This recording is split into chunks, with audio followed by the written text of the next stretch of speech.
parce que c'est une relation très proche Oui, professionnellement. alors, justement, c'est pour ça que j'ai parlé de A dominante. J'ai dit, on est dans une relation A dominante, haute qualité relationnelle, ou A dominante, basse qualité relationnelle. Moi, je ne suis absolument pas dans le manichéisme, c'est ni tout noir, ni tout blanc. Par contre, ce qui est vrai, c'est que qu'on le veuille ou non, c'est une dimension verticale à un moment donné entre le manager et l'assistante. Il y a une relation de pouvoir. Et nous, il y a Peter Drucker, qui était un des grands papes du management aux États-Unis, qui disait ça. Il disait, les managers les plus humanistes que j'ai vus dans ma carrière, c'était des managers qui faisaient deux choses. La première chose, ils disaient toujours nous, et ils ne disaient pas je.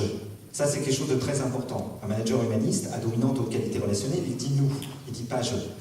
Et la deuxième chose, c'est qu'il s'atténue à longueur de journée à diminuer cette dimension qu'il y a de la hiérarchie entre le manager et l'assistante, plutôt qu'à la laisser ou à l'augmenter. Et le nombre d'assistantes que l'on coach, qui comprennent très bien qu'utiliser la méthode de la haute qualité relationnelle est intéressante pour justement être dans ce qu'on appelle en analyse transactionnelle la zone d'équité. C'est-à-dire que même si c'est une dimension comme ça, on essaie de se comprendre et de s'écouter en empathie.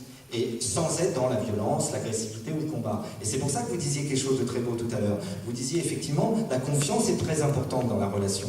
Oui, c'est vrai. Alors justement, peut-être maintenant vous posez la question, parce qu'on a quand même sous le coude des managers et puis des assistants, assistantes. Alors, peut-être une petite réaction. La réaction